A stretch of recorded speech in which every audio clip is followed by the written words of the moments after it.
موضوع الدرس في أحوال الكفار والمشركين والتخويف والتهديد لهم، سورة الماعون، تفسير ابن كثير. الحمد لله رب العالمين،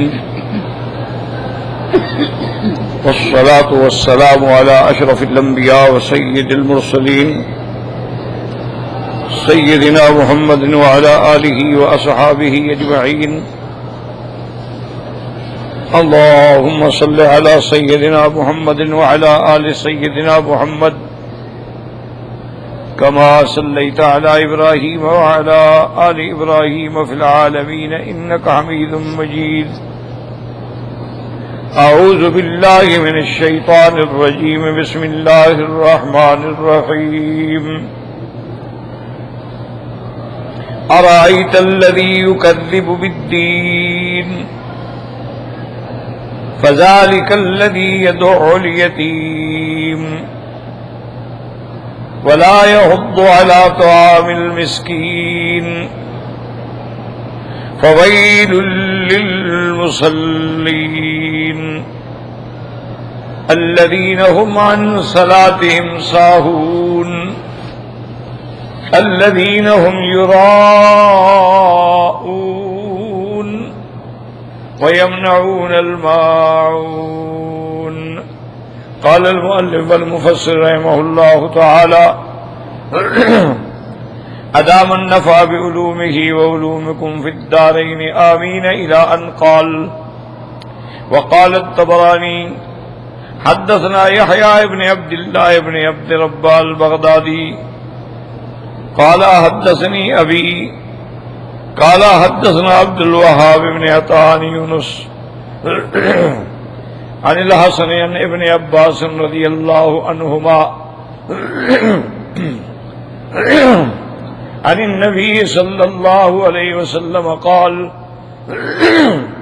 إن في جهنم لواديا تستعيذ جهنم من ذلك الوادي في كل يوم 400 مرة، أعد ذلك للمرائين من أمة محمد صلى الله عليه وسلم، لحامل كتاب الله وللمصدق في غير ذات الله، وللحاج إلى بيت الله، وللخارج في سبيل الله. طبرانی رحمت اللہ علیہ نے اس سند کے ساتھ روایت فرمائی ہے کہ حضرت ابن عباس رضی اللہ تعالیٰ عنہما فرماتے ہیں، حضور صلی اللہ علیہ وسلم نے فرمایا کہ جہنم میں ایک وادی ہے، اس سے جہنم بھی پناہ مانگتی ہے، 400 مرتبہ دن میں پناہ مانگتی ہے، اور اس وادی کو اس لیے تیار کیا گیا ہے کہ جو ریاکاری سے اعمال کرتے ہیں دنیا کو دکھانے کے لیے، ان کو اسی میں ڈالا جائے گا. یعنی حضور پاک صلی اللہ علیہ وسلم کی امت ہے، حامل کتاب اللہ ہیں، لیکن اس کے باوجود یہ ہے کہ وہ اللہ تبارک و تعالیٰ کے بجائے غیر کو خوش کرنا چاہتے ہیں. وَلِلْحَاجِ إِلَىٰ بَيْتِ اللَّهِ، اور کتنے لوگ ہیں حج پہ آ رہے ہیں لیکن ریا ہے. وَلِلْخَارِجِ فِي سَبِيلِ اللَّهِ، اور کتنے لوگ ہیں کہ جو جہاد کے لیے نکل رہے ہیں لیکن مقصد ان کا ریا ہے. تو ریا ایسی یعنی بری چیز ہے، اللہ معاف فرمائے. اسی لیے میرے آقا نے سرکار دو عالم صلی اللہ علیہ وسلم نے فرمایا کہ ریا جو ہے یہ بھی شرک خفی ہے، اور یہ اتنی خطرناک چیز ہے کہ جیسے کوئی اندھیری رات میں کالے پتھر پہ چیونٹی چل رہی ہو، پتہ نہیں لگتا. ایسے بندے سے ریا ہوتا ہے، پتہ بھی نہیں لگتا، اور عمل سارے برباد ہو جاتے، اس کو پتہ ہی نہیں لگتا. ایک تو ہے نا جی کہ جو کھلے طور پہ ریا کرتے ہیں، جیسے کہ ایک بزرگ نے ایام حج کے دوران میں انہوں نے مسجد خیف میں جو بنا کی مسجد ہے، یہ بڑی اہم مسجد ہے، جس میں سینکڑوں انبیاء نے آ کے نمازیں پڑھی. اور سب سے بڑی بات یہ ہے کہ حضور پاک نے نماز پڑھی صلی اللہ علیہ وسلم. وہ مسجد میں رات کو عبادت کرتے کرتے سو گئے تو انہوں نے خواب میں دیکھا کہ دو فرشتے ہیں انسانی شکل میں، اور وہ ایک دوسرے سے پوچھ رہے ہیں کہ بھئی اس دفعہ کتنے حاجی آئے حج پہ؟ دوسرے نے جواب دیا کہ جی تقریباً 6 لاکھ حاجی ہے.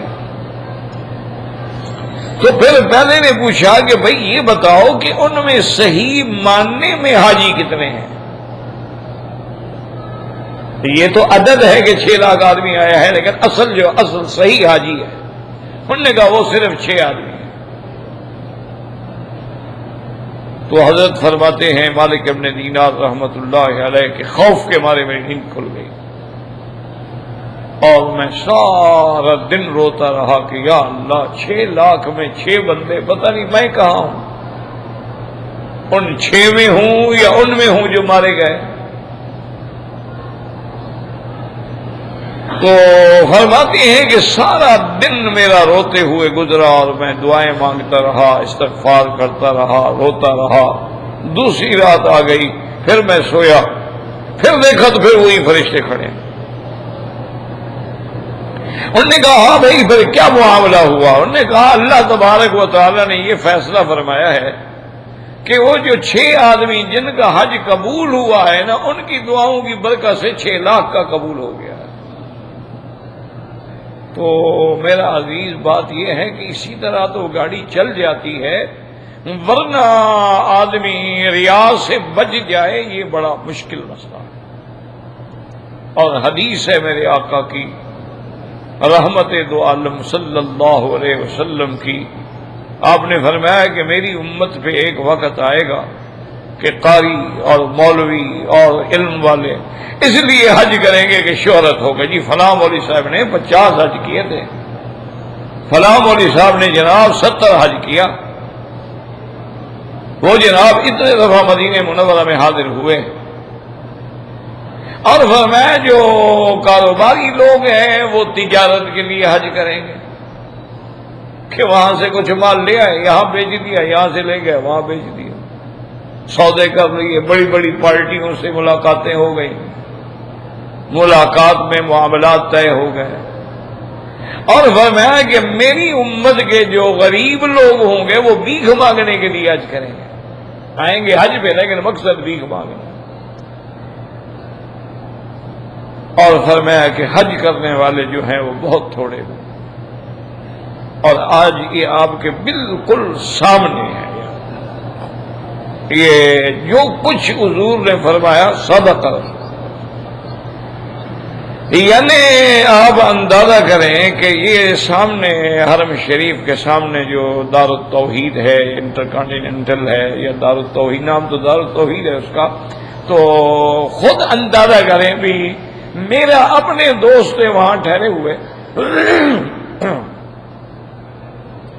کہنے لگے کہ ظہر کی نماز میں تو ہمارا میں نہیں آتے ہیں، اور کوئی ٹائم بتائیں کہ آپ سے ملاقات ہو جائے. میں نے کہا کیوں؟ ان کا جی وہ دیکھیں نا وہاں سے آنا، اور گرمی ہوتی ہے، دھوپ ہوتی ہے راستہ میں. انا للہ و انا الیہ. تو کیا سمجھتے آپ یہ حج پہ آئے تھے؟ یعنی وہاں سے حرم آنے تک دھوپ لگتی ہے جی. تو جس آدمی کا یہ عالم ہو وہ اتنے بڑے ازدحام میں کیسے طواف کرے گا؟ حالانکہ یہ ٹھیک ہے کبھی رش میں تکلیف ہوتی ہے، لیکن اسی میں تو کوئی اللہ والا ہوتا ہے نا جس کی برکت سے ہمارا طواف بھی منظور ہو جاتا ہے. جتنے مانگنے والے زیادہ ہوں گے اللہ سے تو کوئی بھی مخلص تو ہوگا نا. تو آج یعنی آپ کے سامنے ہے کہ باقاعدہ کچھ لوگ، اچھا وہ بھی میرے اپنے علاقے کے لوگ، میں نے کہا بھی کتنے اس دفعہ حج پہ؟ کہنے لگے جی ہم 13 آدمی آئے ہیں. میں نے کہا ماشاءاللہ اللہ بھی خوش رکھے، اللہ قبول فرمائے. میں نے کہا آپ کتنا، وہ کون سے کمپنی کے ساتھ کتنے؟ انہوں نے کہا جی ہمارا جو پیکج ہے نا وہ 8.5 لاکھ روپے فی آدمی. اب دیکھیں 8.5 لاکھ روپے فی آدمی اور 13 آدمی ایک گھر کے ہیں، کتنا خرچ کیا ہوگا؟ نماز پہ نہیں آتے تھے،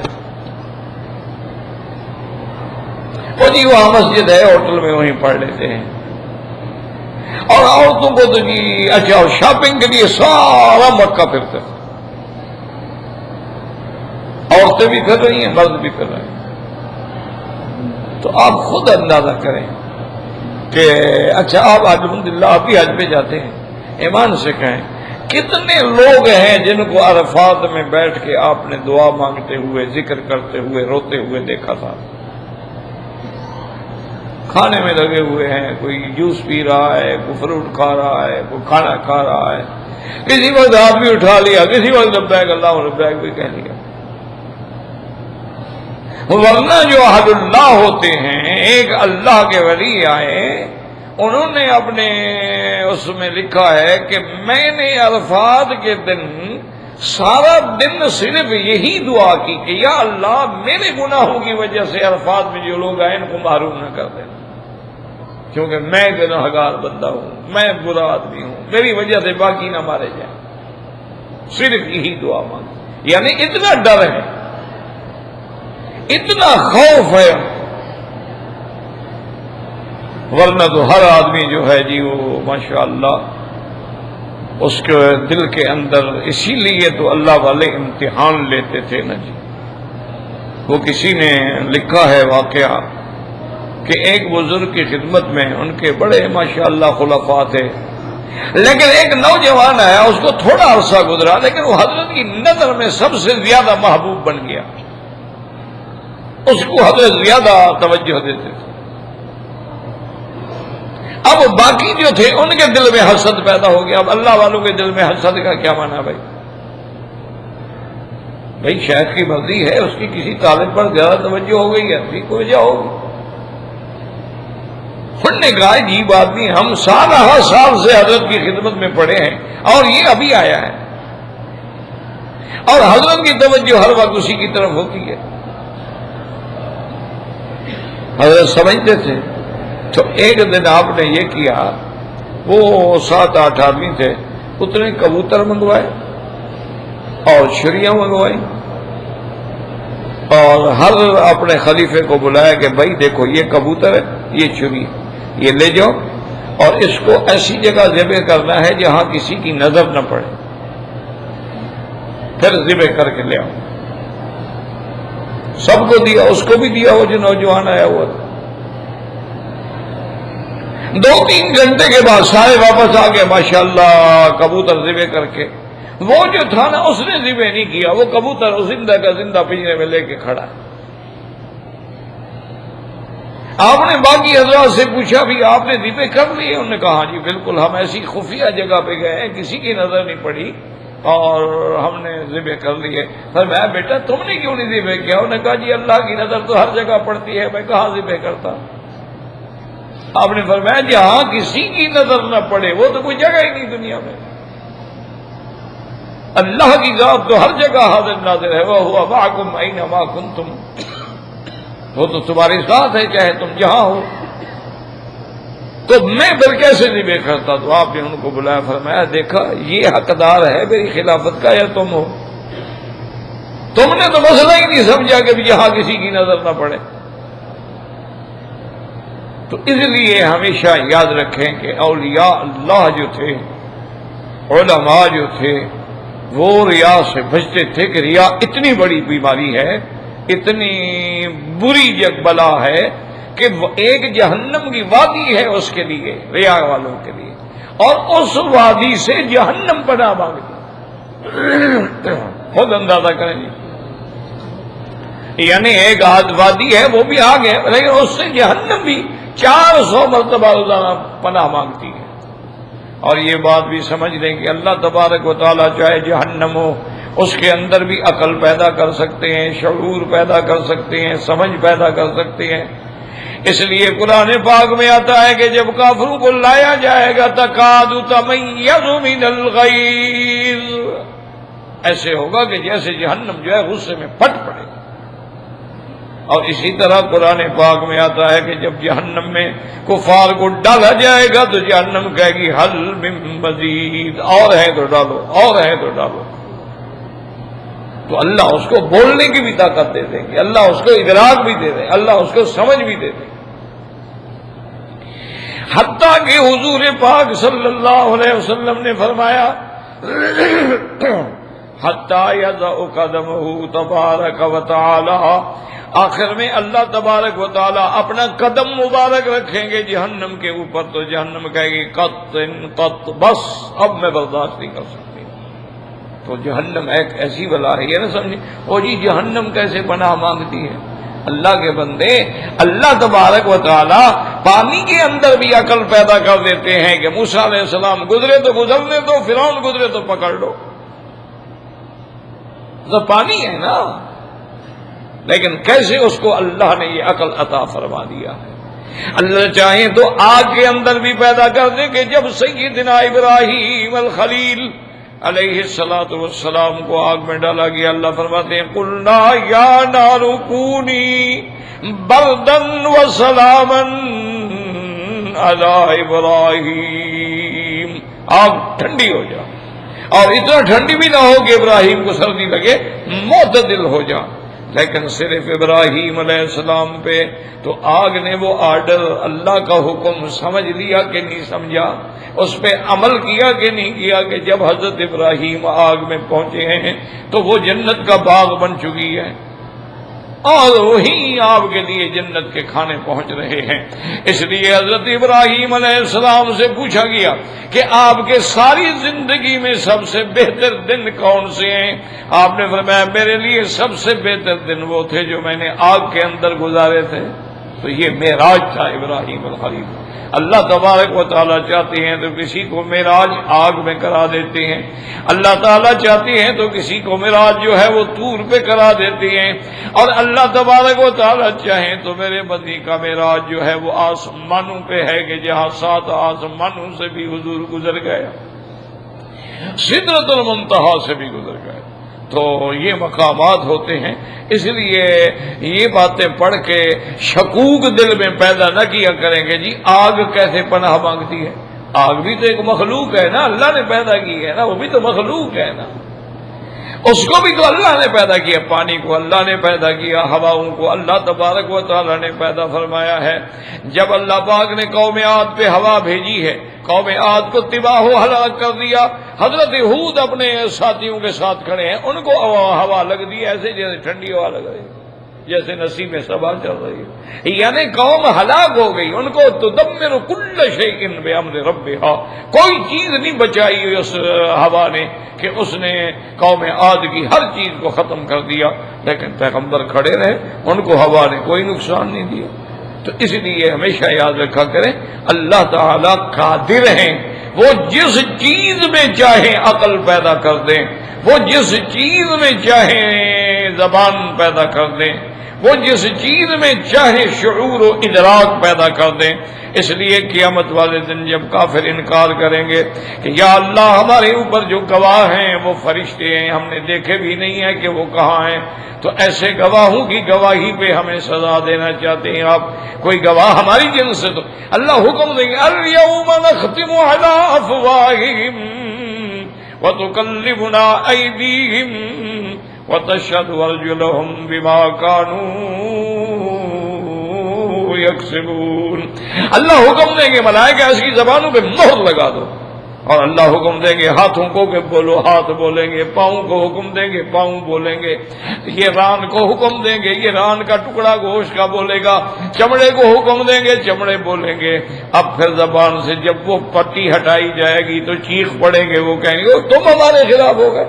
وَقَالُوا لِجُلُودِهِمْ لِمَ شَهِدتُّمْ عَلَيْنَا قالوا انطقنا اللہ الذی انطق کل شیء، اپنے جلد اپنے چمڑوں سے کہیں گے بھی تم بھی گواہ۔ انہوں نے کہا بدبختو، جو اللہ زبان کو بولنے کی طاقت دے سکتا ہے اسی نے ہمیں بھی بولنے کی قوت دی، ہم کیا کر سکتے ہیں؟ وہ چاہے تو زبان کو دے دے، وہ چاہے تو پاؤں بولیں گے کہ ہم نے کہاں کہاں گناہ میں گئے ہیں، ہاتھ بولیں گے کہ ہم نے کون کون سے حرام کام کیا ہے، آنکھیں بولیں گی، عضو گواہی دے گا قیامت کے دن۔ تو اللہ تعالیٰ اس بات پہ قادر ہیں، یاد رکھا کرو۔ جہنم کے کئی درکات ہیں، جہنم کے کئی طبقات ہیں، ایک دوسرے سے زیادہ شدت والے، ایک دوسرے سے زیادہ عذاب والے ہیں۔ تو اس میں آتا ہے کہ اللہ تبارک و تعالیٰ نے جو ریا کرتے ہیں، ریا مانا دکھلاوا، یاد رکھو، ریا مانا دکھلاوا۔ حتیٰ کہ علماء نے لکھا ہے کہ ایک آدمی نماز پڑھ رہا تھا، اس کو محسوس ہوا کہ میرا کوئی شاگرد یا میرا کوئی مرید جو ہے وہ دیکھ رہا ہے، تو اس نے نماز لمبی کر دی، تو یہ ریا ہے، یہ بھی ریا ہے۔ نماز پڑھنی تھی اللہ کو دکھانے کے لیے، تم بندوں کو دکھانے کے لیے نماز لمبی کر رہے ہو۔ اب لمبے لمبے سجدے کر رہا ہے اور لمبے لمبے رکوع کر رہا ہے، اور جب اپنے گھر میں ہو پہلے پڑھتا نہیں، اگر پڑھے تو ٹکرے مارتا ہے، تو یہ ریا۔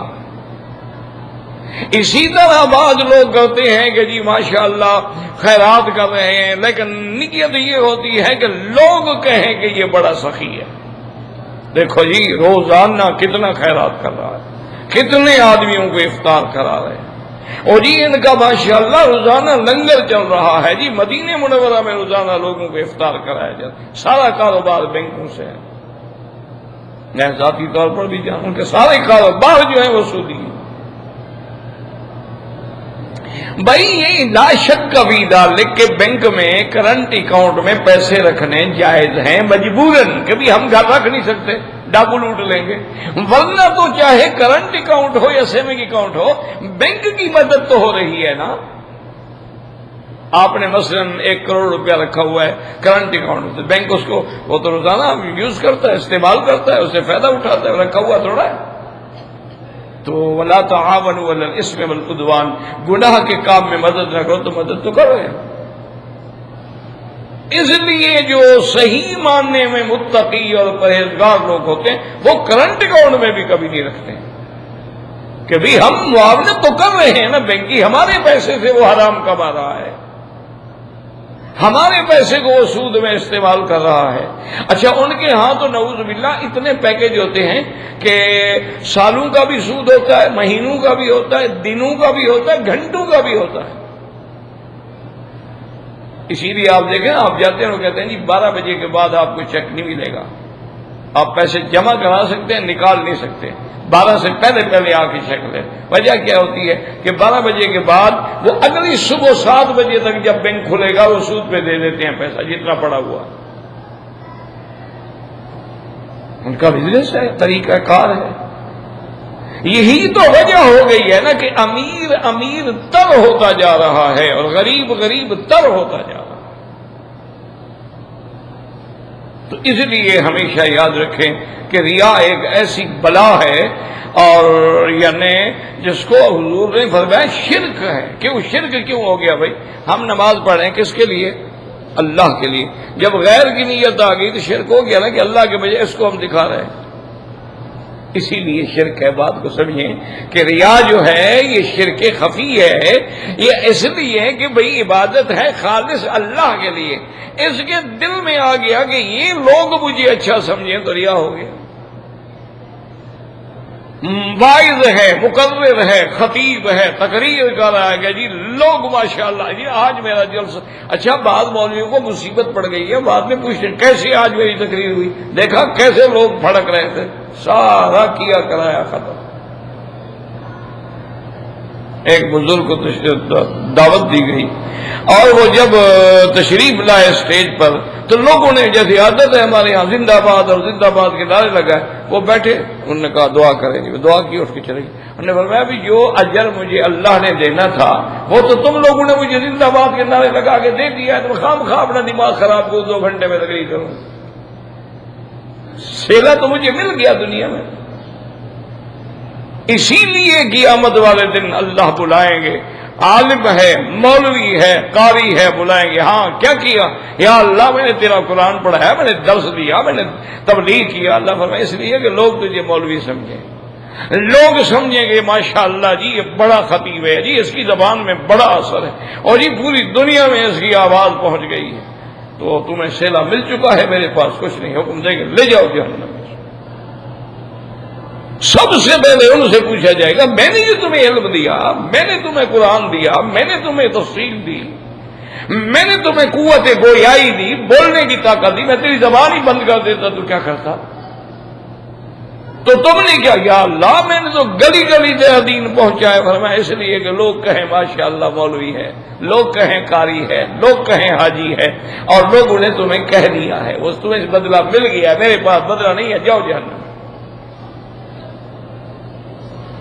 اس لیے مفسر رحمۃ اللہ علیہ فرماتی ہیں وقال الامام احمد حدثنا ابو نعیم قال حدثنا اعمش عن عمرو بن مرة قال كنا جلوسا عند ابي عبيدة فذكر الرياء فقال رجل يكنى بأبي يزيد سمعت عبد الله بن عمرو يقول قال رسول الله صلى الله عليه وسلم من سمع الناس بأمره سمع الله به سامع خلقه وحقره وصغره۔ اس روایت میں آتا ہے، فرماتے ہیں کہ ہم ابھی عبیدہ کے پاس بیٹھے ہوئے تھے، ریا کا ذکر چل پڑا۔ ایک آدمی جس کی کنیت ابی یزید تھی اس نے کہا کہ میں نے عبداللہ ابن عمرو سے سنا رضی اللہ تعالیٰ عنہ، حضور نے فرمایا کہ جو لوگ اپنے عمل سے دنیا کو سنانا چاہتے ہیں اللہ تبارک و تعالیٰ بھی پھر ان کو انہی کے حوالے کر دیتے ہیں۔ اللہ تبارک و تعالیٰ بھی فرما دیں گے کہ اسی مخلوق سے جا کے تم بدلہ لو، پھر اللہ اس کو حقیر کر دیتے ہیں، صغیر کر دیتے ہیں، اس کی عزت جو ہے وہ ختم ہو جاتی ہے، اور جو اللہ کے لیے کرتے ہیں اللہ تعالیٰ ان کو اونچا کر دیتے ہیں، ان کی شان کو بلند کر دیتے ہیں۔ ورواه ايضا عن غندر ويحيى القطان شعبة عن عمرو بن مرة عن رجل عبد الله بن عمرو عن النبي صلى الله عليه وسلم فذكره ومما يتعلق بقوله تعالى الذين هم يراءون أن من عمل عملا لله فاطلع عليه الناس فأعجبه ذلك إن هذا لا يعد رياء والدليل على ذلك ما رواه الحافظ ابو يعلى الموصلي وسدي حدثنا هارون بن معروف قال حدثنا مخلد بن يزيد قال حدثنا سعيد بن بشير قال حدثنا اعمش النبي صالح النبي هريرة رضي الله تعالى عنه قال كنت أصلي فدخل علي رجل فأعجبني ذلك فذكرته لرسول الله قال كتب لك أجران أجر السر وأجر العلانية۔ اب مفسر رحمۃ اللہ علیہ فرماتے ہیں اس بات کو سمجھیں کہ من عمل عملا للہ، کوئی بندہ عمل کرتا ہے خالص اللہ کے لیے، اس کے اندر کوئی ریا نہیں، کوئی سمعت نہیں، کوئی شرک، لیکن اللہ تبارک و تعالیٰ اس کے عمل کو ظاہر کر دیتے ہیں، لوگوں میں مقبول بنا دیتے ہیں، تو یہ ریا نہیں ہے، کیونکہ اس کی نیت میں تو نہیں ہے نا، اس کی نیت میں تو کوئی ریا نہیں ہے، اس کی نیت کے اندر تو کسی قسم کا کھوٹ نہیں ہے۔ تو اگر اللہ پھر اس کی عزت کو بڑھا دیتے ہیں، اس کی عظمت کو بڑھا دیتے ہیں، اس کے نام کو بڑھا دیتے ہیں، تو یہ ریا نہیں ہوگا۔ اس لیے مفسر رحمۃ اللہ علیہ فرماتے ہیں حضرت ابی ہریرہ رضی اللہ تعالیٰ عنہ فرماتے ہیں کہ میں نماز پڑھ رہا تھا، کنت اصلی فدخل علی رجل، ایک بندہ داخل ہوا، فاعجبنی، مجھے بڑے پسندی بات کی، تم چلو ماشاءاللہ جی یہ اچھا ہے، کوئی آدمی تو آیا اس نے میری محنت میری عبادت دیکھ لی۔ فذكرته لرسول الله صلی اللہ علیہ وسلم، میں نے حضور کی خدمت میں عرض کیا کہ یا رسول اللہ صلی اللہ علیہ وسلم میں نماز پڑھ رہا تھا، ایک بندہ آیا تو مجھے اچھا لگا۔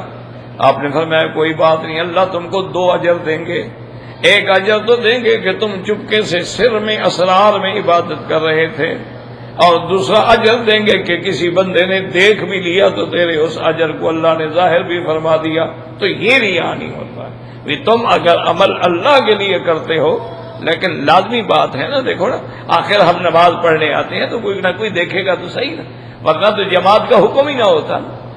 ہم نماز پڑھنے کے لیے آ رہے ہیں، ہم حج پہ جا رہے ہیں تو آخر لاکھوں لوگ ہیں، ہم ایک دوسرے کو دیکھ رہے ہیں نا، لیکن تیری نیت کے اندر ریا نہ ہو، تیری نیت کے اندر شہرت نہ ہو، تیری نیت کے اندر سمعت نہ ہو، تیری نیت کے اندر جو ہے وہ کاروبار نہ ہو، تیری نیت کے اندر دکھلاوا نہ ہو، لیکن پھر اللہ تمہیں عزت دے دے تو کوئی بات نہیں، اچھی بات ہے۔ اسی لیے آپ نے دیکھا نہیں جتنے اہل اللہ ہیں وہ بیچارے کتنا چھپتے ہیں، کتنا اپنی ولایت کو چھپاتے ہیں، کتنا اپنی کرامات کو چھپاتے ہیں، لیکن اللہ ان کے نام کو بلند کر دیتے ہیں۔ آج تک دیکھیں ہم نام لے رہے ہیں ان بزرگوں کے، اللہ تبارک و تعالی نے ان کی شان، صحابہ نے کتنے خالص عمل کیے ہیں، آج تک کوئی انسان نہیں کہ صحابی کا نام لے عرفان کہ رضی اللہ عنہ فوراً اس کے منہ سے نکلے گا، کسی ولی کا نام لے گا تو فوراً کہے گا رحمت اللہ علیہ۔ تو یہ ریا نہیں ہوتا، ریا یہ ہے کہ تو خود وہ عمل دکھلاوے کے لیے کر رہا ہے، یعنی کسی کو کھانا کھلا رہا ہے کہ لوگ سخی سمجھیں، کسی کو پیسے دے رہا ہے کہ لوگ مجھے سخی سمجھیں، نماز لمبی کر رہا ہے کہ لوگ سمجھیں کہ بڑا نمازی ہے، وہ ریا ہے۔ تیری نیت ٹھیک ہے، لوگوں نے دیکھ لیا، اللہ نے عزت دے دی، کوئی بات نہیں۔ آخر جتنے اولیاء اللہ ہیں آج تک دیکھیں ان کے نام زندہ ہیں، آج تک ان کے نام کو ساری دنیا کے اندر ذکر کیا جاتا ہے، ان کے نام لیے جاتے ہیں۔ اللہ کے اولیاء کے نام قرآن مقدس کے اندر بھی اللہ نے ذکر فرما دیے ہیں، انبیاء کی شان ہے، صحابہ کی شان ہے، اہل بیت رسول اللہ کی شان ہے، تو یہ تو بالکل اللہ پاک اس کا بدلہ تو دیتے ہیں دنیا میں بھی اور آخرت میں بھی۔ قال ابو علی ہارون ابن معروف بلغنی ان ابن المبارک قال نعم الحدیث للمرائین وهذا حدیث غریب هذا الوجه سعید بن شین متوسط وروايته عن الاعمش عزیزة وقد رواه غيره عنه قال ابو يعلى ايضا حدثنا محمد المثنى ابن موسى قال حدثنا ابو داود قال حدثنا ابو سنان ان حبیب ابن ابی ثابت ان ابی صالح ان ابی ہریرہ رضی اللہ تعالی عنہ قال قال یا رسول اللہ الرجل يعمل العمل ويسره فاذا اطلع عليه اعجبه قال رسول له اجران اجر السر واجر العلانیة وقد رواه الترمذی عن محمد بن المثنى المهاجر من دار کلاہما نبوت ابی داود الطیالسی نبی سنان الشیبانی واسمہ زرار بن مرۃ ثم قال الترمذی غریب وقد رواه الاعمش غیرہ عن حبیب عن نبی صالح مرسلا۔ اس روایت میں بھی آتا ہے کہ حضرت ابی ہریرہ رضی اللہ تعالی عنہ روایت فرماتے ہیں کہ انہوں نے پوچھا کہ یا رسول اللہ صلی اللہ علیہ وسلم ایک آدمی ہے وہ عمل کرتا ہے اپنی طرف سے خالص اللہ کے لیے اور چھپ کے کر رہا ہے کہ کوئی مجھے دیکھے نہ، لیکن اگر کوئی آدمی آ جاتا ہے دیکھ لیتا ہے تو اس کو بھی وہ اچھا سمجھتا ہے، تو آپ نے فرمایا کوئی حرج نہیں، یہ دریا نہیں ہے، بلکہ اللہ اس کو دوہرا اجر دیں گے، عمل بالسر کا اجر بھی ملے گا، عمل بالجہر کا عمل جو ہے وہ بھی ملے گا۔ تو جیسے کہ حضور نے فرمایا کہ تم خیرات ایسے کیا کرو کہ دائیں ہاتھ کو دو تو بائیں کو پتہ نہ چلے، مانا ہو رہا ہے کہ اپنی طرف سے اخفا کرو، باقی چلو جس کو دو گے اس کو پتہ چلے گا کہ نہیں چلے گا، چلے گا نا، یہ تو ہو نہیں سکتا نا کہ پتہ نہ چلے، جس آدمی کو دے رہے ہو اس کو تو پتہ لگے گا نا کہ اس نے میری مدد کی ہے۔ تو مانا یہ ہے اپنی طرف سے نیت خالص ہو، اللہ کے لیے ہو، فاعبدوا اللہ مخلصین لہ الدین، فادعوا اللہ مخلصین لہ الدین، اس میں ریا بھی نہ ہو، اس میں شہرت بھی نہ ہو، اس میں سمعت بھی نہ ہو، اس میں دکھلاوا بھی نہ ہو، تو باقی اگر اللہ پاک لوگوں کو متوجہ بنوا دیتے ہیں، حتیٰ کہ صحیح حدیث مبارک میں آتا ہے کہ جب بندہ اللہ تعالیٰ کی عبادت میں مشغول ہو جاتا ہے، اللہ کے ذکر میں مشغول ہو جاتا ہے، اللہ کے کتاب میں، کلام میں، حدیث میں، ذکر میں، دعوت میں مشغول ہو جاتا ہے، اللہ تبارک و تعالیٰ اس کی محبت جو ہے لوگوں کے دلوں میں ڈال دیتے ہیں، فرمایا حتیٰ کہ دریا کے مچھلیوں کے دلوں میں بھی ڈال دیتے ہیں، وہ بھی اس بندے کے لیے دعا کرتی ہیں کہ یہ اللہ کا محبوب ہے، دعا کرو دعا کرو دعا کرو۔ کتنے لوگ ہوتے ہیں ایمان سے کہیں کہ جن کو ہم جانتے ہی نہیں ہیں، یعنی ہمیں ان کا نام نہیں آتا، ہمیں یہ نہیں پتا یہ کون ہے، لیکن وہ کہتے ہیں نہیں ہم آپ کے لیے دعا کرتے ہیں۔ کتنا بڑا انعام ہے اللہ، یہ کتنا بڑا احسان ہے اللہ کا کہ بھئی ہمیں پتہ ہی نہیں ہے کہ وہ کون بندہ ہے. یعنی نام تو نام، ہمیں یہ بھی نہیں پتا ہوتا کہ یہ بندہ کہاں سے ہے، کیوں ہے. خیر ہے جی، میں نے فلاں آپ کی تقریر سنی تھی، میں نے فلاں آپ کی کیسٹ سنی تھی، اور اس دن سے میں آپ کے لیے دعا کرتا ہوں. یہ اللہ کا کرم، یہ بندے کی طاقت تو نہیں ہے نا، یہ تو سارا اس کا کرم ہے. مجھے ایک دفعہ ٹیلی فون آیا امریکہ سے، واشنگٹن سے. کوئی عورت بات کر رہی تھی، انہوں نے کہا جی آپ مکی صاحب ہیں؟ میں نے کہا جی ہاں بہرحال میرا نام ہی محمد مکی ہے. تو انہوں نے کہا کہ میں ڈاکٹر سلمہ بات کر رہی ہوں واشنگٹن سے، بڑی مشکلوں سے مجھے آپ کا ٹیلی فون نمبر ملا ہے، اور میں اس لیے آپ کو ٹیلی فون کر رہی ہوں کہ میں بھی اور میرا خامند بھی آپ کے لیے ہر نماز کے بعد اور تہجد میں اللہ کے آگے رو رو کے دعائیں کرتے ہیں. میں نے کہا بی بی مہربانی، اللہ خوش رکھے، اللہ جزائے خیر دے. بات کیا ہے؟ انہوں نے کہا بات یہ ہے کہ میرے نوجوان بیٹے بھی ہیں، بیٹیاں بھی ہیں، 2 بیٹے ہیں 2 بیٹیاں، اور ماشاءاللہ کوئی ڈاکٹری میں ہے، کوئی انجینئرنگ میں ہے، یعنی سارے ماشاءاللہ بڑی اعلیٰ ڈگریاں حاصل کرنے والے ہیں. لیکن یہاں کے ماحول نے ایسا ان پہ اثر ڈالا ہے کہ لڑکیاں جو ہیں وہ اپنے فرینڈ لے کے پھر رہی ہیں، اور لڑکے جو ہیں وہ اپنی گرل فرینڈ لے کے پھر رہے ہیں. اور کبھی کبھی ایسا بھی ہوتا ہے کہ ہماری لڑکیاں غیر لڑکوں کو ساتھ لے آتی ہیں، ہماری اسی مکان پہ لے آتی ہیں، اپنے کمرے میں جا کے بند ہو کے بیٹھ جاتی ہیں. ہمیں اتنی طاقت یا جرت نہیں ہے کہ ہم بیٹی کو کہہ سکیں کہ یہ کون ہے، چونکہ وہ کہتے ہیں کہ ناٹ یور بزنس، تم کون ہو پوچھنے والے، میری آزادی ہے. اور نے کہا میں بھی ڈاکٹر ہوں، میرا خاوند بھی ڈاکٹر ہے، اب ہم بوڑھے ہو گئے، ہم پینشن پہ ریٹائر ہیں، اور گھر والوں نے ہمیں اس لیے رکھا ہوا ہے کہ ان سے اچھا چوکیدار یا چپراسی ہمیں نہیں ملے گا. گھر کی حفاظت تو کر رہے ہیں نا، گھر میں پڑے ہیں بڈھی بڈھا، تو ہم ان کے پہرے دار ہیں، چوکیدار ہیں. ہمارے سامنے ہمارے گھر میں آ کے وہ ڈانس کرتے ہیں، شرابیں پیتے ہیں، دنیا جہان کی مغلظات ہوتی ہیں. تو کہنے لگے کہ اتفاق سے ایک کسی اسلامک سینٹر سے آپ کی سیرت النبی پر جو البم ہے وہ ہمیں کسی نے ہدیہ کیا، وہ اب میں نے بھی اور میرے خامد نے، ہم تو سارا دن فارغ ہوتے ہیں نا، وہ بچے تو چلے گئے نا، کالج والے کالج میں، یونیورسٹی والے یونیورسٹی میں، وہ تو پھر شام کو ہی واپس آئیں گے، تو ہم وہ سنتے رہے. تو اب میں نے اور میرے میاں نے فیصلہ کیا کہ بھی آج بچوں سے ایک بات کرتے ہیں. جب رات کو وہ بچے واپس آئے اپنے تعلیم سے تو ہم نے بلایا بیٹوں کو بھی اور بیٹیوں کو بھی. ہم نے کہا دیکھیں بیٹا ہمیں بھی 5 منٹ دے دو اور ہماری بات سنو. انہوں نے کہا ہاں یس یس. ہم نے کہا دیکھیں اتنے عرصہ ہو گیا ہے، تم لوگ جیسے زندگی گزار رہے ہو کبھی ہم نے رکاوٹ کی ہے؟ انہوں نے کہا کہ نہیں، کر بھی نہیں سکتے آپ، ہم آزاد ہیں. ہم نے کہا چلو آزاد ہیں، ہم زبانی کلامی تو کہہ سکتے ہیں یہ کام نہ کرو، چاہے تم سنو یا نہ سنو، لیکن ہم نے کبھی نہیں روکا آپ کو.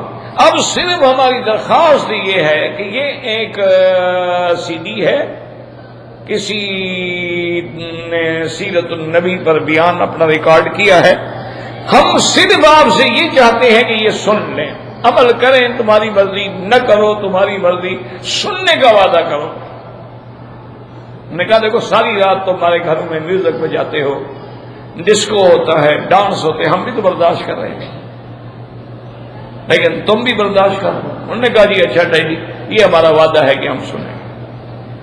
انہوں نے کہا ہم نے ان کو دے دی، اور انہوں نے کہا کہ مکی صاحب اللہ کی شان یہ ہے، ایسا انقلاب آیا ہے کہ اب وہ میرے بچوں نے داڑھی رکھ لی ہے، اسلامی سینٹر میں جاتے ہیں، میری یہ بچیاں جو ہیں وہ باقاعدہ اسکارف لیتی ہیں، برقع لیتی ہیں، اور وہ فرینڈ شرینڈ و شراب وہ ڈانس مان سب ختم ہو گئے، گھر میں بھی کھڑے ہو کے تہجد پڑھتی ہیں. تو اللہ نے ان کو کفر سے اور گناہوں سے اس کی وجہ سے بچایا ہے، اس لیے ہم آپ کو دعا کرتے ہیں. میں کہا جزاک اللہ خیر، اللہ نے ان کو بچایا ہے. میری زبان میں اثر ہو تو میرے گھر والے، میری برادری ساری نہ ٹھیک ہو جائے. اللہ کی مرضی ہے، کسی کے دل میں ڈال دے یا کسی کے دل میں نہ ڈال دے۔ ہمارے اپنے عزیز رشتہ دار، قریبی خونی رشتہ دار نہیں بات مانتے، اور ان کو ہر حال سے ہم نے کوشش کی، نہیں مانتے۔ تو اس لیے اللہ تبارک و تعالیٰ دکھلاتے ہیں کہ بھئی مولوی مکی صاحب یہ نہ سمجھو کہ میری زبان پہ اثر ہے، تمہاری زبان پہ اثر ہوتا تو تیرے اپنے نہ مان لیتے، یہ تو میری مرضی ہے کہ کسی کے دل میں تیری بات ڈال دوں، اور مرضی آئے تو نہ ڈالو۔ تو ہر چیز ہوتی اسی سے ہے، لیکن شرط یہی ہے کہ نیت خالص۔ ایک کل مجھے ایک بندہ ملا، انہوں نے کہا جی میں حیدرآباد دکن بارکس کے علاقے کا رہنے والا، بالکل نوجوان، بالکل ماشاءاللہ۔ انہوں نے کہا جی میں نے آپ کے کیسے سنی تو مسلمان ہوا ہوں، میں نہیں جانتا تھا قرآن کیا ہے، اسلام کیا ہے، نماز کیا ہے، روزہ کیا ہے، حج کیا ہے، عمرہ کیا ہے، زکوٰۃ کیا ہے، مکہ کیا ہے، مدینہ کیا ہے۔ میں تو اپنے فیشن میں اور اپنے شوق میں اور اپنے دوستوں میں گم تھا، اس کی کیسٹوں نے میری زندگی بدل ڈالی ہے۔ اب میں ہر وقت الحمدللہ نمازی بھی ہوں، مدرسے میں قرآن کی تعلیم بھی حاصل کر رہا ہوں، اور عمرے میں بھی آیا ہوں۔ یہ انقلاب اس لیے آیا ہے، تو یاد رکھیں یہ بھی اللہ کا کرم ہے کہ جب وہ کسی کو ہدایت دینا چاہتے ہیں اس کے لیے کسی چیز کو ذریعہ بنا دیتے ہیں۔ وہ چاہے تو چیونٹی کو ذریعہ بنا دے، وہ چاہے تو دیمک کو ذریعہ بنا دے، وہ چاہے تو کسی چھوٹے آدمی سے ایسا کام لے لیں جو بڑے بڑے بھی نہ کر سکے ہوں۔ تو یہ ساری اللہ تبارک و تعالیٰ کی شان ہوتی ہے، انسانوں کے ہاتھ میں کچھ نہیں ہوتا ہے۔ تو اس لیے دعا بھی کیا کریں، اور ہر عمل جو ہے وہ خالص کیا کریں کہ اللہ تعالیٰ، کیونکہ کام تو اللہ لیتے ہیں نا جی۔ کتابوں میں باقاعدہ تاریخ میں موجود ہے کہ جب شیخ محمد الیاس جو تبلیغی جماعت کے بانی تھے، جنہوں نے سب سے پہلے کام شروع کیا، رحمت اللہ علیہ، وہ فوت ہو گئے۔ ان کے جو صاحبزادے تھے شیخ محمد یوسف رحمت اللہ علیہ، وہ نوجوانی کا زمانہ تھا، اور جوانی تو جوانی ہوتی ہے نا، آپ کو پتہ ہے جوانی تو دیوانی ہوتی ہے نا۔ پھر بڑے لوگ بھی تھے، بڑے گھر کے لوگ بھی تھے، بڑی دنیا ان کے معتقدین میں تھی، تو ان کا مزاج جو تھا نا وہ یہ مولویوں والا نہیں تھا، بس بالکل آزاد خیال اور بڑے ماشاءاللہ دنیا داری اور لباس اور یہ اور وہ۔ اب سارے بزرگ اکٹھے ہوئے، رائے پور والے بھی اکٹھے ہوئے، تھانہ بھون والے بھی اکٹھے ہوئے، کاندرے والے بھی اکٹھے ہوئے، بند والے بھی اکٹھے ہوئے، اس کے بعد ندوے والے بھی اکٹھے ہوئے کہ بھی حضرت فوت ہو گئے، تو حضرت کے بعد ان کا قائم مقام کس کو بنایا جائے؟ یہ تو بڑا کام ہے، پوری دنیا کو تبلیغ پر لگاؤ۔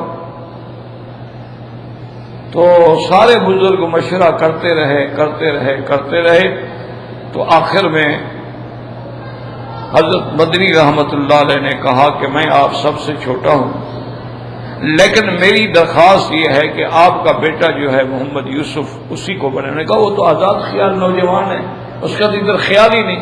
انہوں نے فرمایا یہ تمہارا کام نہیں ہے، باپ کا وارث تو آخر وہی ہے نا، اور پڑھا لکھا ہے، عالم بھی ہے، ابھی توجہ نہیں ہے، آپ اسی کے سر پہ پگڑی رکھیں، اور سارے بزرگ وعدہ کریں گے تہجد میں رو رو کے اس کے لیے دعا کریں گے، اور اللہ اس سے ایسا کام لے گا جو باپ بھی نہیں کر سکا،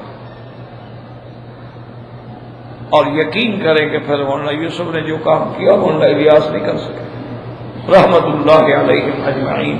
اللہ ان سب پہ کروڑوں رحمتیں فرمائے، ورنہ وہ کہتے تھے کہ بندہ تو اس طرف ہے ہی نہیں، اس کی نہیں نہیں۔ انہوں نے کہا اللہ اسی سے کام لے گا۔ جب بڑوں کی ذمہ داریاں آ جاتی ہیں سر پہ تو اس کی برکات ہوتی ہے، اسی لیے اللہ والے کسی کو خلیفہ بنا دیتے ہیں، کسی کو مرید بنا دیتے ہیں کہ ذمہ داری آ جاتی ہے کہ اب میں فلاں کے ساتھ جڑ گیا ہوں، اب اگر میں برا کام کروں گا لوگ کہیں گے دیکھا فلاں کے مرید کا یہ حال ہے، تو اللہ ایک ذریعہ بنا دیتے ہیں ہدایت کا، ورنہ ہدایت دینے والا اللہ تبارک و تعالی ہے، وہ چاہے تو ہدایت دے، وہ چاہے تو نہ دے۔ اللہم اہدنا فیمن ہدیت وعافنا فیمن عافیت وتولنا فیمن تولیت۔ 11 ذوالحجہ کو ہم نے ظہر سے 1 گھنٹہ پہلے رمی کیا، اچھا یعنی 11 بجے سے 1 گھنٹہ پہلے رمی کیا، ایک بکری دم ادا کرو، کیونکہ 11 ذی الحجہ کو کنکری کا وقت جو ہے وہ زوال کے بعد ہوتا ہے، یعنی 12 بجے کے بعد ہوتا ہے۔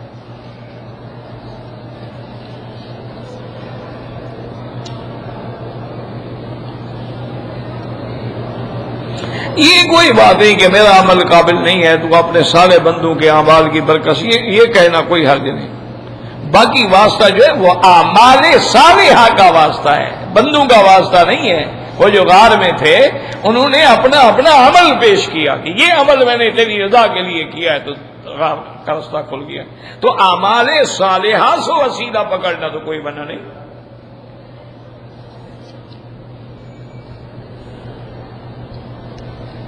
ایک آدمی زیارت کے لیے جدہ سے مدینہ گیا، وہاں سے مدینہ سے جدہ آیا، عمرہ کوئی ضروری نہیں، مکے تو آ ہی نہیں رہا نا وہ۔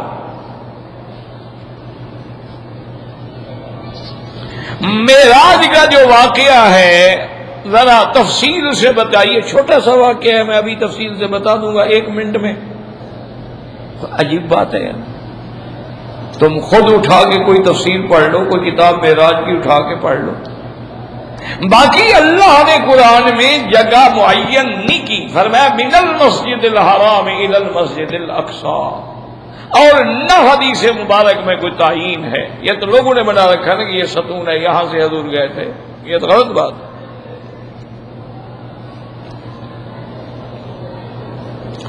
استخارے کا معنی یہ ہوتا ہے کہ 2 رکعت نماز پڑھیں، اس کے بعد درود شریف پڑھیں، پھر جو دعائے استخارہ ہے اللہم انی استخیرک بعلمک واستقدرک بقدرتک، یہ آپ کو چھپا ہوا مل جائے گا۔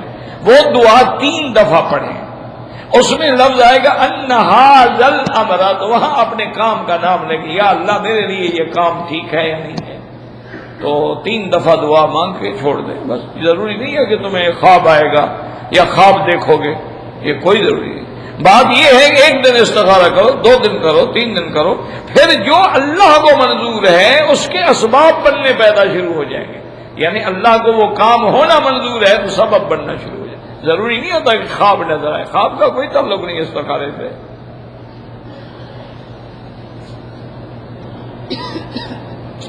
میرے بھائی کا پرس گم ہو گیا ہے، ویسے بزرگوں نے لکھا ہے کہ سورۃ والضحیٰ پڑھ کے دعا مانگے تو انشاءاللہ مل جائے گا، اور اسی طرح انا للہ و انا الیہ راجعون، اللہم اجرنی فی مصیبتی ھذا فاخلف لی علی کل غائبۃ لی منک بخیر، یہ دعا زیادہ پڑھے، اور سورۃ والضحیٰ زیادہ پڑھے، ووجدک ضالا فہدی پہ توجہ رکھے تو اللہ رحم کریں۔ حجاج بن یوسف کون تھے؟ عرب تھے، اور کون تھے؟ بغداد کا گورنر تھا، باقی میری کوئی رشتہ داری تو نہیں تھی۔ عجیب بات ہے کہ حجاج بن یوسف کون تھے؟ قرآن شریف میں حرکات کا کام جو ہے انہوں نے ابو الاسد الدؤلی، حضرت علی نے حکم دیا تھا ابو الاسد الدؤلی کو، انہوں نے کیا، پھر حجاج نے کیا۔ تو یہ مسلمان تھا، وہ گناہگار ہونا الگ بات ہے، لیکن مسلمان تھا۔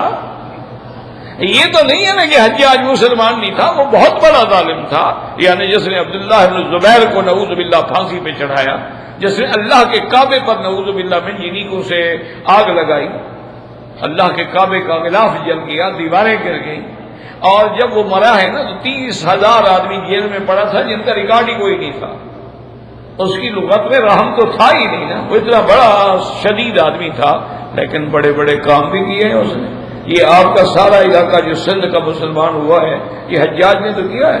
اس کو راجہ داہر کے ظلم کے بارے میں مسلمان لڑکیوں کا خط ملا تو اس نے اپنے داماد محمد بن قاسم کو بھیجا کہ جاؤ اور راجہ داہر کی اینٹ سے اینٹ بجا دو، اور وہاں سے وہ چلا بغداد سے اور جا کے ملتان اور سندھ اور سکر اور حیدرآباد اور دیوبند اور کراچی یہ سارا علاقہ فتح کر ڈالا۔ یہ کام حجاج نے کیا تھا۔ اور عجیب بات ہے جب حجاج مر رہا تھا نا تو اپنی داڑھی کو پکڑا، آسمان کی طرف دیکھا اور کہا یا اللہ تیری زمین پہ آج ایک بندہ بھی نہیں ہوگا جو یہ کہے کہ میں بخشا جاؤں گا، لیکن مجھے تیری رحمت سے ہوئی۔ اب اللہ کی مرضی ہے، اس نے اچھے کام بھی کیے ہیں، برے کام بھی کیے ہیں۔ میرا بھائی گزارش یہ ہے کہ غیر مقلد کا معنی اگر مجتہد ہے یعنی وہ عالم ہے، اس کے پاس درجہ اجتہاد کی شرائط موجود ہیں، اس کو تقلید کی ضرورت نہیں ہوتی۔ دنیا میں دو قسمیں ہوتی ہیں، یا مجتہد یا مقلد، تیسری قسم ہے ہی نہیں، جیسے امام یا مقتدی، بادشاہ یا رعایا، حاکم یا محکوم، تیسری قسم ہے ہی نہیں، مجتہد یا مقلد۔ آپ 1400 سال میں مجھے کسی آدمی کے بارے میں دکھا دیں لکھا ہو کہ مجتہد بھی نہیں تھا، مقلد بھی نہیں تھا۔ تو اس لیے اگر وہ عالم ہے اس کو تقلید کی کوئی ضرورت نہیں، اگر جاہل ہے پھر تقلید کے بغیر گزارا ہی نہیں۔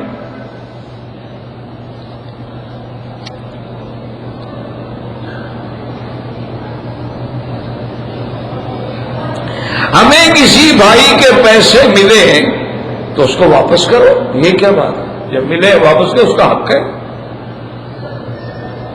اگر حرم شریف میں ہم جا رہے ہوتے ہیں، کوئی لوگ ہمیں بھی پیسے پکڑا دیتے ہیں، آپ نے کپڑے ایسے پہنے ہوں گے نا، وہ فقیر سمجھتے ہوں گے نا، ہاں ایسا بھی ہوتا ہے۔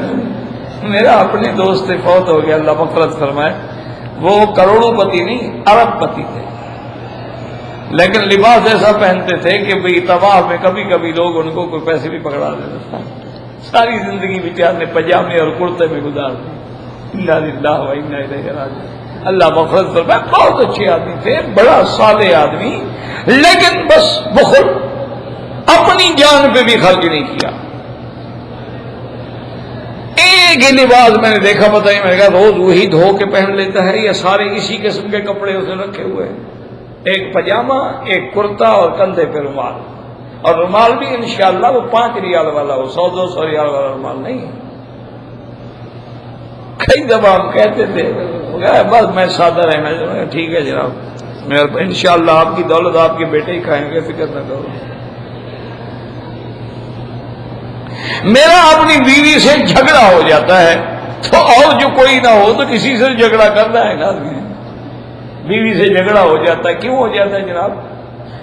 مرچ زیادہ پڑ گئی ہے، نمک زیادہ پڑ گیا، جھگڑا ہو جاتا ہے۔ کسی بڑے آدمی سے جھگڑا کر کے دیکھو نا، جو 2 تھپڑ لگائے منہ پر، جھگڑا بھی تو بڑا سمجھدار ہے نا، کمزور پہ آتا ہے نا، جھگڑا بیوی سے ہوتا ہے نا، نہیں باہر نکل کے ذرا کسی بڑے آدمی کے ساتھ جھگڑا کر دیکھو، تمہیں شام تک سیدھا جو کر دے جھگڑا۔ تو کیوں جھگڑا کرتے ہو؟ لا حول پڑھو، توبہ کرو، استغفار کرو۔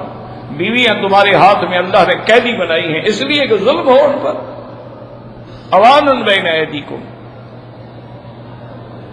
اگر آدمی بوسہ لے بیوی کا اور کپڑے اس کے خراب ہو جائیں وہ استنجا کرے، غسل ضروری نہیں۔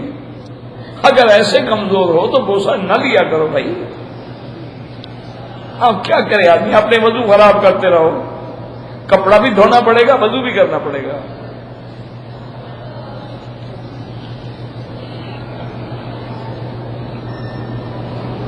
میری بیوی اور سسرال والے ہیں بھی غلطی پہ لیکن زیادتی کر رہے ہیں، آپ صبر کریں۔ وَلِمَنْ صَبَرَ وَغَفَرَ إِنَّ ذَلِكَ لَمِنْ عَزْمِ الْأُمُورِ، اللہ آپ کو صبر کا بدلہ ضرور دے۔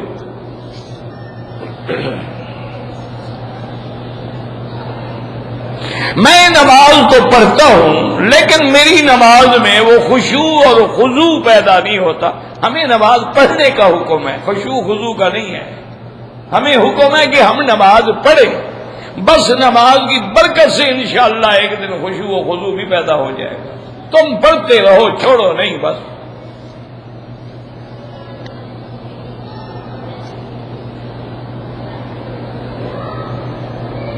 میں نے کچھ پیسے بینک میں فکس اکاؤنٹ میں رکھے تھے، اس پہ جو سود بنے وہ لے لو، لیکن وہ غریبوں کو دے دو اور ثواب کی نیت نہ کرو۔ ثواب حلال پہ ہوتا ہے، حرام پہ نہیں ہوتا، وہ تو پیسہ حرام ہے، لیکن اگر نہیں لوگے وہ تو مگر مچھ ہیں، وہ بھی کھا جائیں گے، وہ بھی سود میں ڈال دیں گے نا، ان سے تو لے لو نا ایک دفعہ، اور پھر آگے ان کاموں میں لگا دو جو حقیر کام ہوتے ہیں. مثلا مسجد کے غسل خانے نہیں ہیں، بنا دو. حمام نہیں، بنا دو. تمہارے گھر کے راستے کی کوئی سڑک ٹوٹی پڑی ہے، گلی ٹوٹی پڑی ہے، بنا دو. کوئی یتیم ہے، مسکین ہے، اس کو بغیر بتائے، بغیر نیت ثواب کیے دے دو.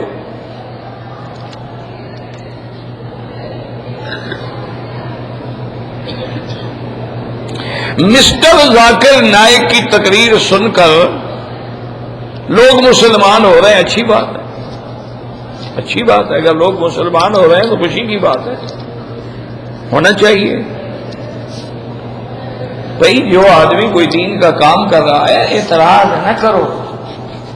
اگر اس میں کوئی غلطی ہو نا تو وہ اس کو مطلع کرو، محبت سے خط لکھ کے مطلع کرو کہ حضرت یہ بات ایسے ہے، یہ ایسے ہے، یہ ایسے ہے. اگر اس کے کام سے فائدہ ہو رہا ہے تو الحمدللہ ثم الحمدللہ، ہمیں تو خوشی ہوتی ہے. ہمیں تو نعوذ باللہ کسی سے بغض نہیں ہے. ہم تو اس دور میں گزر رہے ہیں کہ کوئی آدمی ہے لیکن دین کا کام کر رہا ہے تو برداشت کرو، اگر اس میں غلطی آئے تو اللہ اس کی اصلاح کر دے. ربنا تقبل منا انك انت السميع العليم وتب علينا انك انت التواب الرحيم. اللهم يسر امورنا، فرج همومنا، اقض عنا ديوننا. اللهم اشفنا واشف مرضانا وارحم موتانا واصرف دعاءنا ولا تخيب رجاءنا برحمتك يا ارحم الراحمين. صلی اللہ تعالی علی خیر خلقہ سیدنا محمد وعلی آلہ وصحبہ اجمعین. اللهم صل علی سیدنا محمد وعلی آل سیدنا محمد وبارک وسلم.